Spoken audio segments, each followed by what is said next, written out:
type of person who likes recognition. And I it's mean, nothing, I know, that's probably not a good thing. It's probably one of nothing my wrong with flaws. It's nothing wrong with it. It's like, but needing it to an extent, it prevents your real progression because now you're waiting on it. Right. But like, okay, for me, it hasn't come down to that. But even as a kid, you know what I mean? Like, I always did stuff specifically so I can hear my parents tell me that they were proud of me. Nothing wrong with that.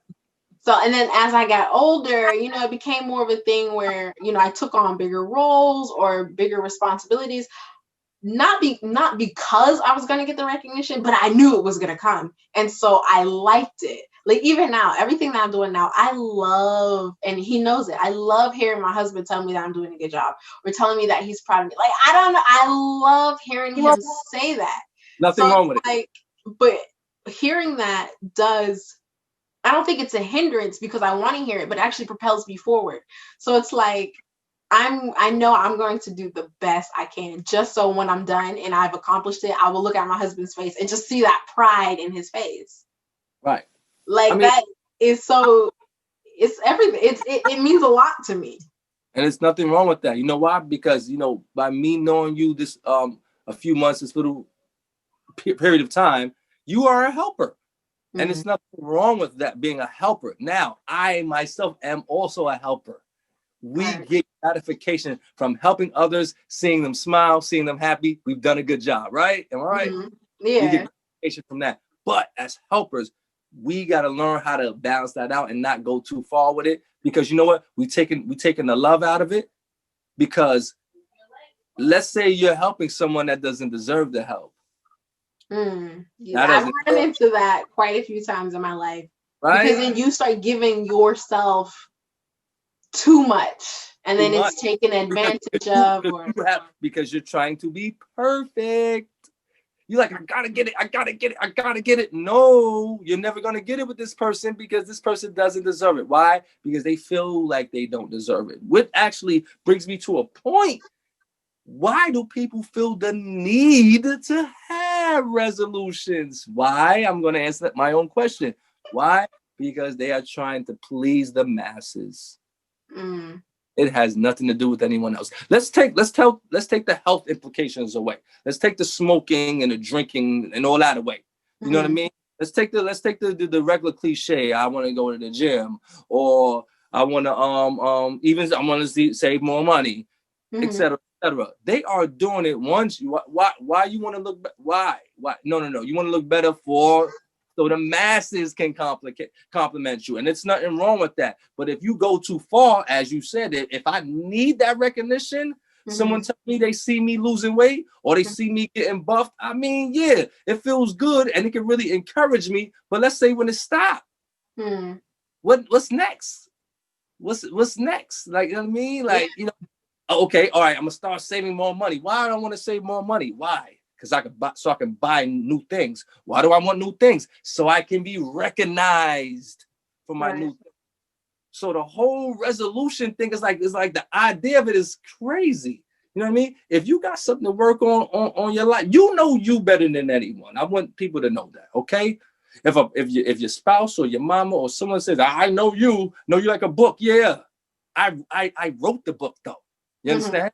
You know what I mean? I wrote the book, so I think I know it a little more than you do. You understand? Right. So, truth, you're the one that can look at yourself in the mirror and tell yourself what you need help with. And if you feel like you don't need help with it, don't change it. That's on you. And for real, that's basically taking control. I'm taking control of my life. You know what? Someone might say, like I said, everything is subjective. You know what I'm saying? You could take. Like I said, you could like tall men, man. He's 6 feet.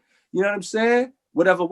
If a guy comes 6'6", he taller than your man. So what? You just gonna like the guy 6'6" better because you like tall men? It's crazy, right? Like, come on, like no, like what you like because you like it. Don't allow these labels and these and these the status quo. To take control of your life and your thought process. No, it's cool to go at the action of creating or eliminating that habit, but you got to sit back and think, yo, what's up? Why am I really doing this? I told you, I was really doing it because I knew specifically with the smoking. Hey, and I seen it come to fruition when I stopped smoking. Okay, I had a couple of extra dollars to Mm, do some things that pertain to my children or my household. right. Specific. We have to learn how to be specific with our goals. Okay, Mm-hmm. if you're not, that money could have went to another bad habit. Am I right? Right. It's true. I could have went to another bad habit, but since I was specific about it, it couldn't.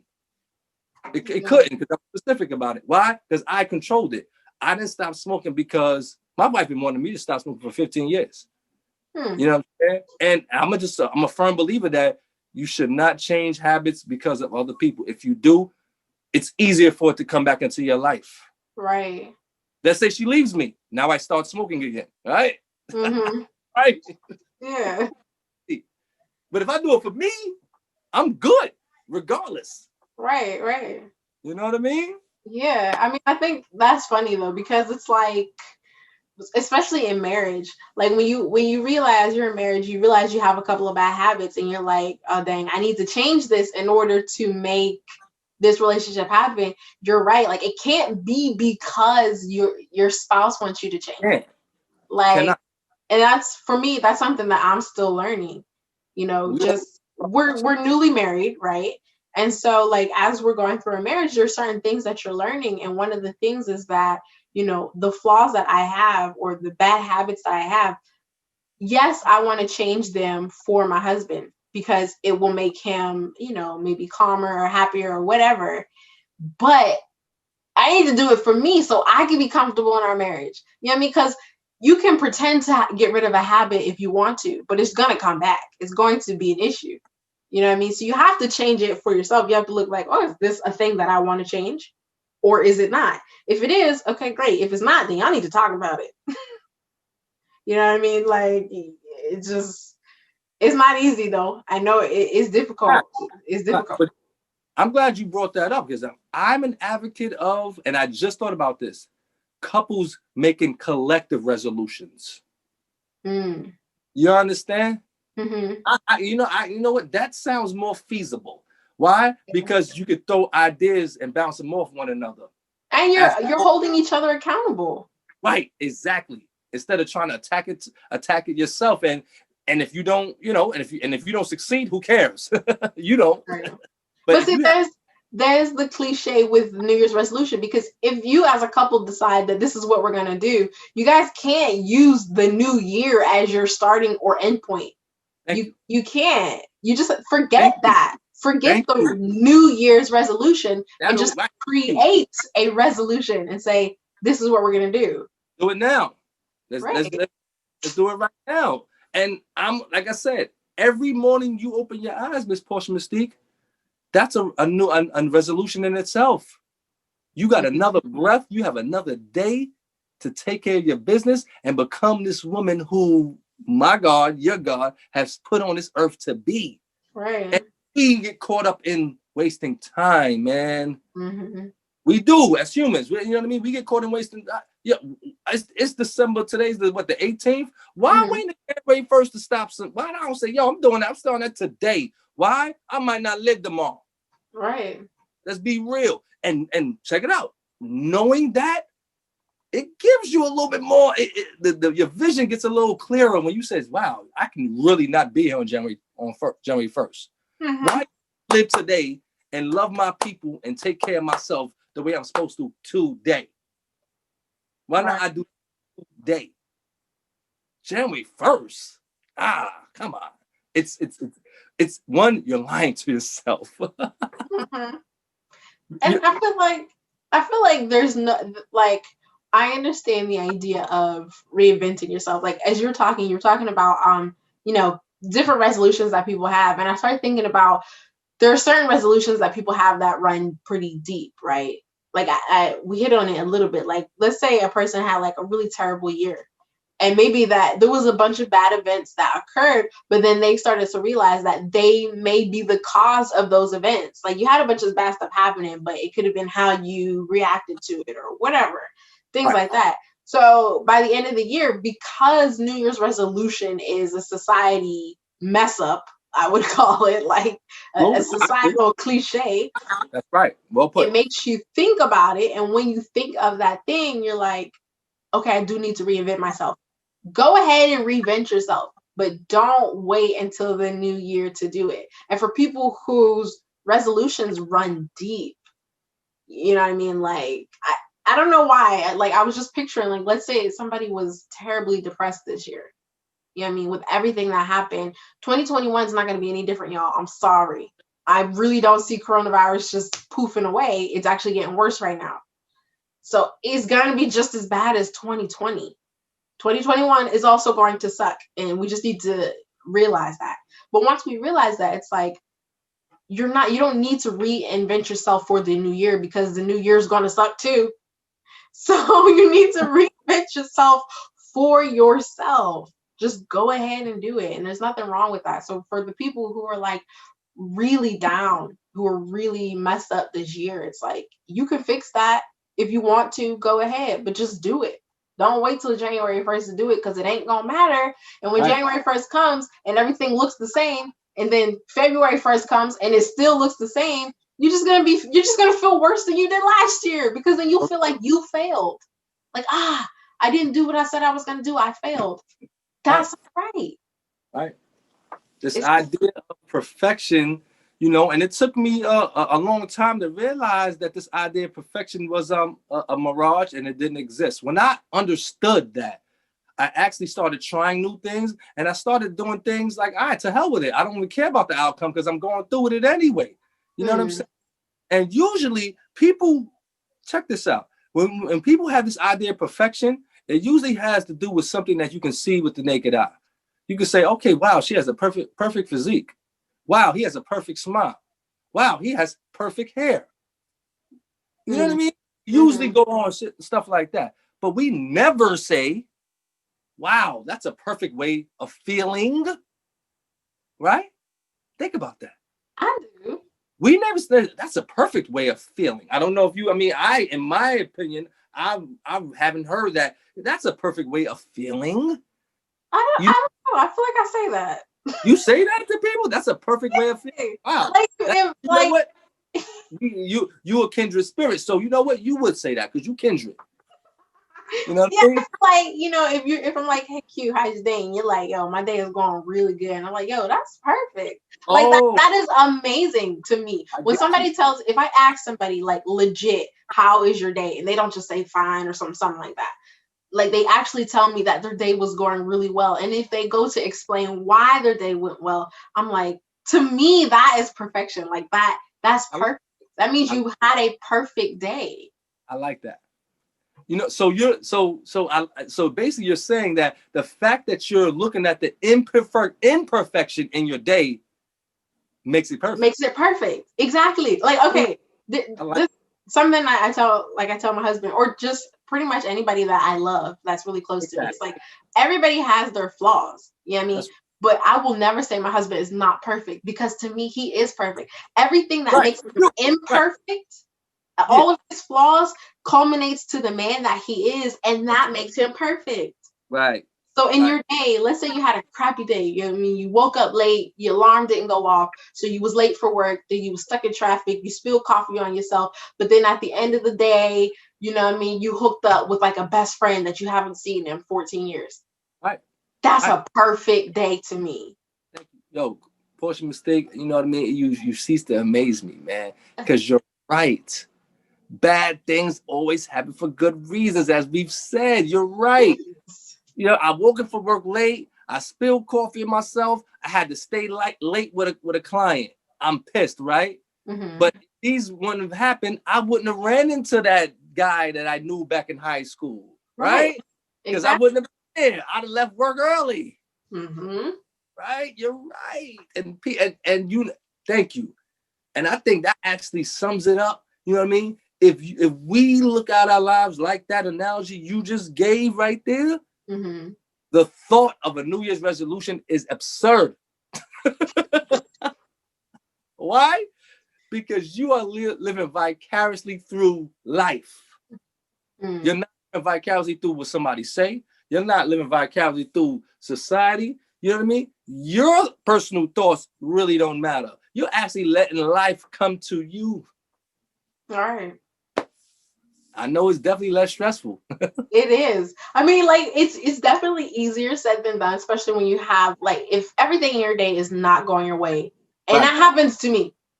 Not a lot, but it happens. I've experienced it. You know Right. what I mean? And Right. like some days I will get down. Like I really will struggle with riding on top, like Right. riding that high that I usually have.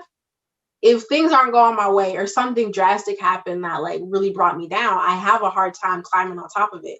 But that just means you need to have somebody in your life that when you're down, they're up. Both can't be down together. It don't work. You need somebody in your life that when you're down, they will bring you up. They will keep you positive.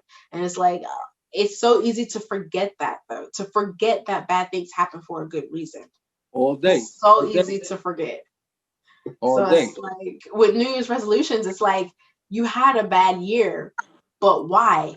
Why did you have a bad year? What good thing happened that year that came from that bad thing? If you can't think of it, that's okay. That means it's not in front of you. But you're not supposed to always see it. That's right. You mean I guess it depends on what your beliefs are, like how you believe God works, or if you believe there is a God. Me, I do believe there's a God, and I do believe that there's a divine plan. Right. Everything happens for a reason, Right. right? But it's not up to us to always see what that reason is. Thank you. Thank you. And you know that in my experience in life as a 43-year-old man who happens to be a counselor, is the people that are the most depressed and sad and unhappy are the people that want to be certain about everything. What you mean? The people that want to know what that next step is going to be, or they want to know what's they really want to be in control. That's the word of their lives. And they really want to be in control of your life. They really want to be in control over what happens next. It alleviates from their control. Because like I said, once again, they're not doing, they're doing this. I want control. Okay, if I exert my control, I will have more control. No. You have to exert some control in life, but a lot of times you have to relinquish control. Right. That allows you to gain control in life. So then, so basically, getting setting a resolution is not exerting your control, in my professional opinion. You understand? Like I said, it's kind of like, I don't know. It's kind of setting a marker for something that you aspire, which is cool in itself. But like I said, if this thing is imperative in your life, why not start today? Right. Okay? We think I have children. Okay, so if something is important for my children, when I say important, I don't mean like if they want a new toy or something, like they like a dentist appointment or medical appointment or medical procedure. I wouldn't put that off. Okay, I wouldn't say no, doctor. We can't do that on December 20th. Let's wait to January. Let's wait to January 1st. Let's wait to that. No, why I wouldn't? Because it's important to me. So why not treat ourselves that same way? If this thing is important to me, why don't we, let's go up. Why we wait until a specific date? If that's what you're doing psychologically, you're taking away from its importance by putting it off to January 1st. That's what you're basically manipulating yourself out of it, not into it. Into it. You're manipulating yourself out of it. Like I said with my smoking analogy, when I had the thought process and mapped it out on how much I spent economically, I sold the seed right there. I sold it. And I think that was 75% of the journey.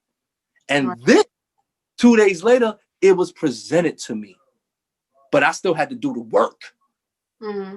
So we as people, we have to start realizing our surroundings. And the only way you realize your surroundings is by not being a rigid thinker.